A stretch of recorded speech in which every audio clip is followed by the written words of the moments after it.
Hello everyone, time for a new game. It's time for the chess Olympiad in 2008 in Dresden in Germany. And as you can see here, Armenia won the tournament. That was a great surprise because Iranian is their only world-class players. The others are good, but they're not really world-class. And you can also see that their average rating was below a lot of these other teams.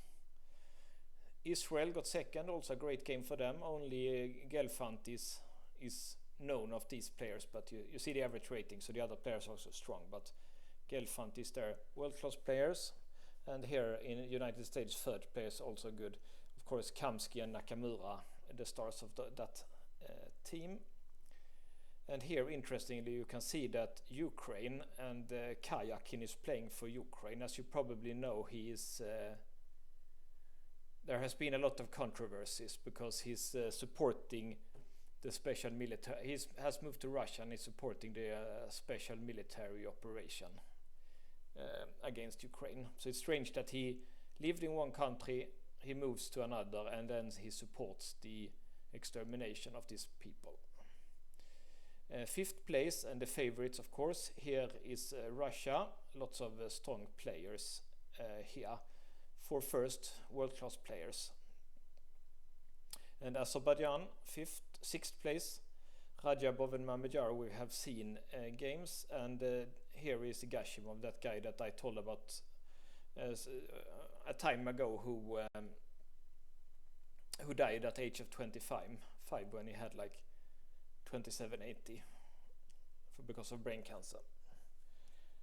And then Chinese players, very interesting lineup here, strong players, but these players, only Wang Hao has had international tournament success. He was at one of the candidates tournaments. Other players faded like into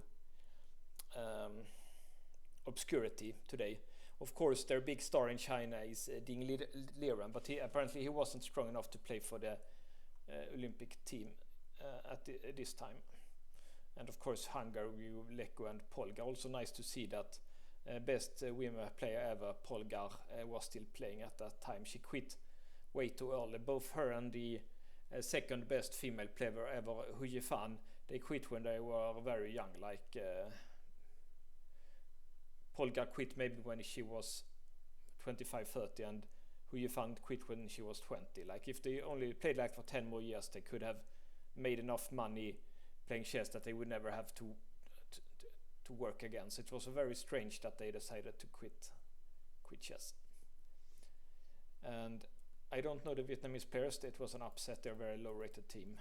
And of course, Shirov, we have looked at some of his game. He moved from Latvia to Spain. Okay, I've chosen two games here in the Olympiad. And first game is Magnus Carlsen from Norway against David Navara from Czech. So let's see. Carlsen plays the Rio Lopez, or the Spanish opening. And again here, he does not want to face the Marshall attack. So he's doing a slow line here with d3 and then c3, not allowing the Marshall attack, which is this variation. It's still considered very heavily analyzed, forcing and heavily analyzed. And Carlsen, because he is like 150 better than Navara, he should win quite easily if they just get the game. So it's a wise choice here for Carlsen. And Navara doesn't try to go for d5, goes for a solid d6 here.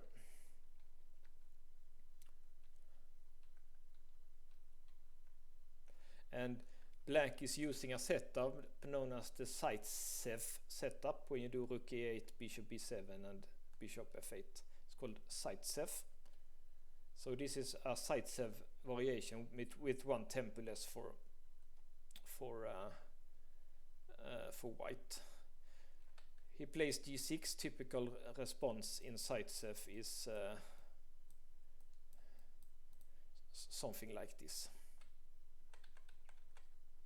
But g6 is a solid move, of course.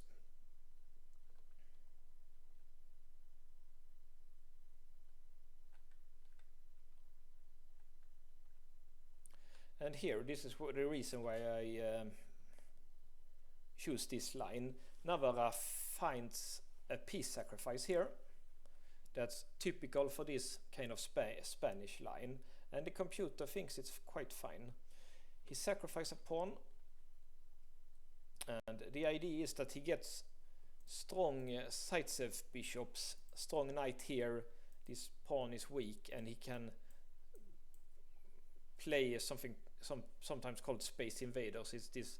You are probably too young to know about that, but there was like one of the first computer games was that they were going Space Invaders down over the board, and you had like one rook who could shoot at them.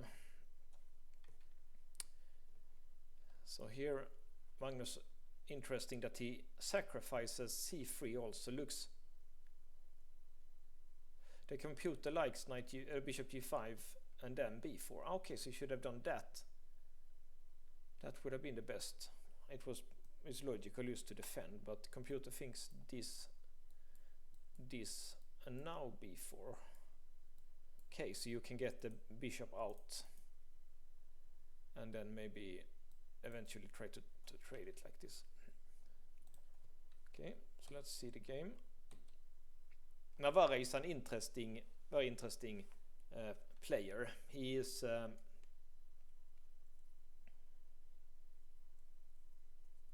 very interesting player, good, very strong player.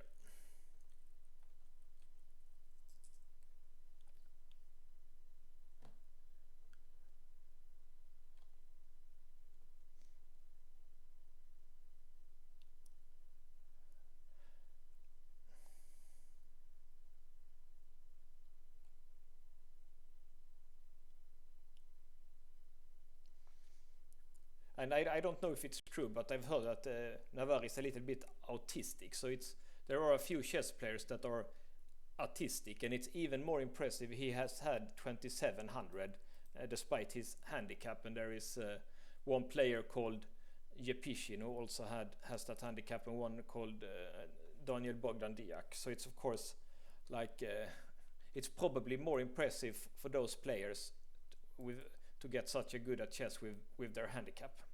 So it's very impressive. I haven't never spoken to Navara, so I don't know if it's true, but I think that's very impressive at least. So let's look here a bit slower. What happened here? So it went like this, and here Magnus makes an interesting exchange sacrifice like this kind of setup. It looks quite good for black actually. Computer likes white, but I actually think it looks a little, to a human, I think this looks like better for black actually, but the computer is always right, of course, so it's better for white actually. So he makes an interesting thing here. He tries to get rid of that strong knight, and this knight g5 it could take here. Maybe if he has a chance he could take also, because this is a pin. If he could take it with the queen, maybe going here and get some kind of an attack against the king. Of course it doesn't work just right now, but generally when you have two pieces for a rook and a lot of pawns, the way you want to play with the pieces, like here you have two knights, is that you want to attack at any cost, because the endgames will be lost for white here. So let's see what happened.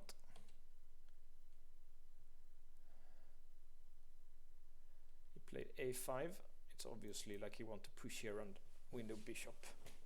So you can't take like this because a4, and you're going to lose a piece because the bishop cannot move.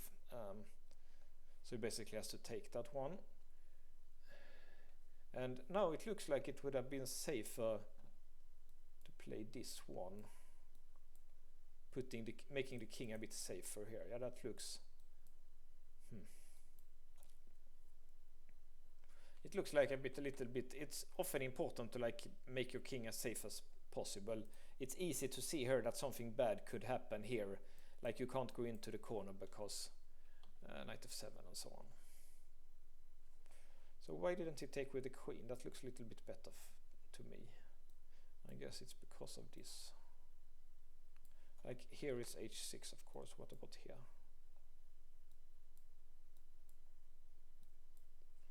Okay, he has too little to attack right now, so apparently correctly played by Magnus, taking here with a knight, and it could come here and blockade the pawns.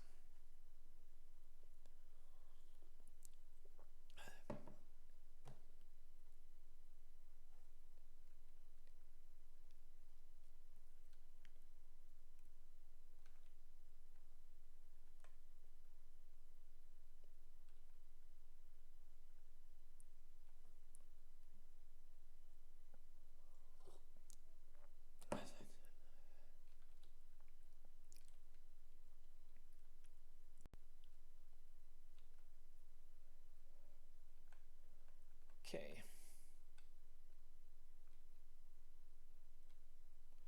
Yeah, we see it here again that you kind of want to attack as white. If you would just play like this, something slow, then in the end the pawns and the rook, especially if it becomes an endgame, will be good for black. So it's correct grand strategy to try to attack by this. But apparently the correct way to attack was this. So what happens if it takes? Okay, it's because the rook is hanging. So go back. Okay, so it's a double threat. Magnus missed that one. That's not such a hard tactic. Magnus should have seen that, I think. Not a hard tactic at all, actually. The double threat here. Yeah, that was kind of weak by Magnus not seeing that. The double attack. Queen here, double threat. Okay, so he went here. It's good like in the grand strategy, but of course if you can win that very, very important central pawn, you should do that, of course. So Magnus tries to get up his knights to try to force an attack here. E4 looks okay. Computer likes this better. Or that. Yeah, if you just get to trade some pieces, like this bishop would be a bit bad. Maybe if you can trade some pieces, then it could relieve the tension here a bit. Let's see what happened.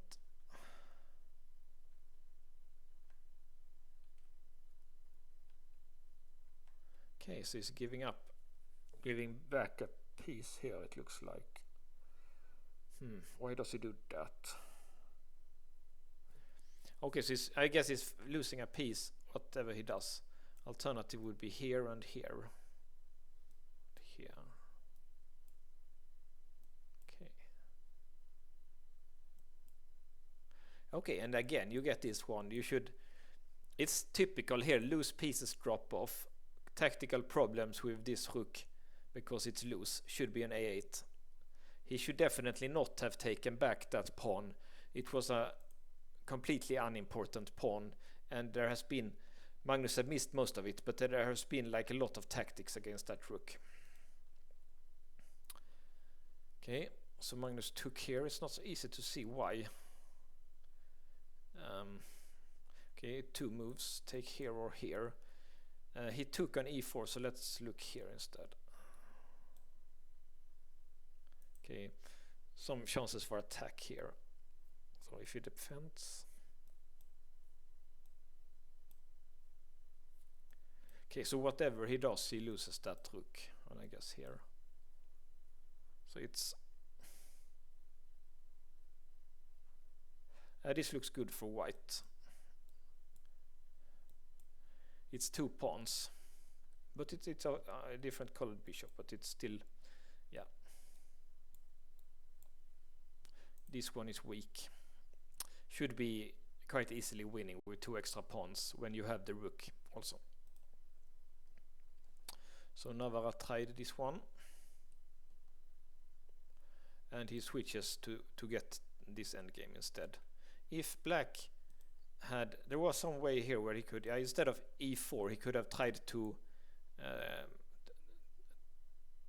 protect that c7 pawn that got hanging in all the lines now. Okay, has to trade apparently.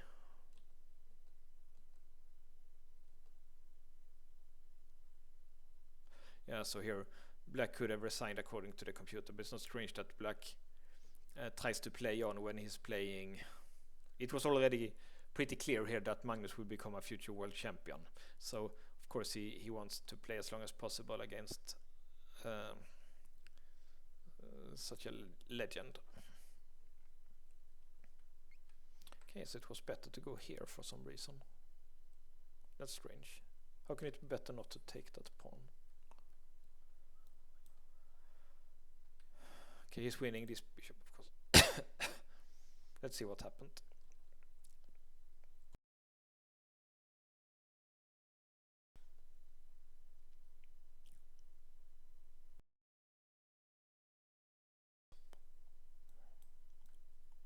And bishop f8 g8, yeah, that's a tactic. If here he can fork, and if here, of course, winning like this. So that's, Magnus missed that one. That's actually quite a cute tactic to get rid of the counterplay here. Yeah. Okay, so always tactically smart here. Okay, but that looked, yeah.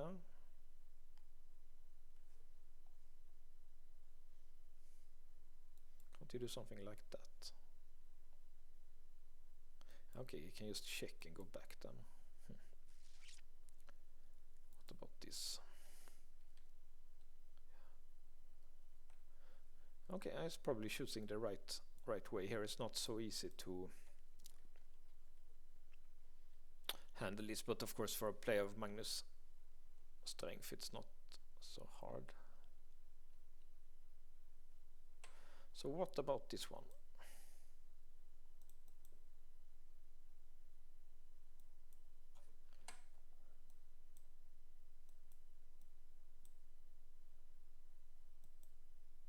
Might be winning this one. Yeah, okay, it says one pawn and 2 pieces for a rook, should be winning, but black can fight. Okay, he does that endgame anyway here.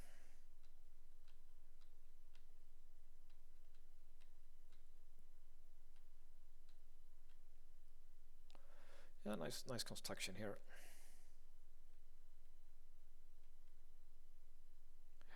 Black resigned. It's a winning game. Okay, see you next.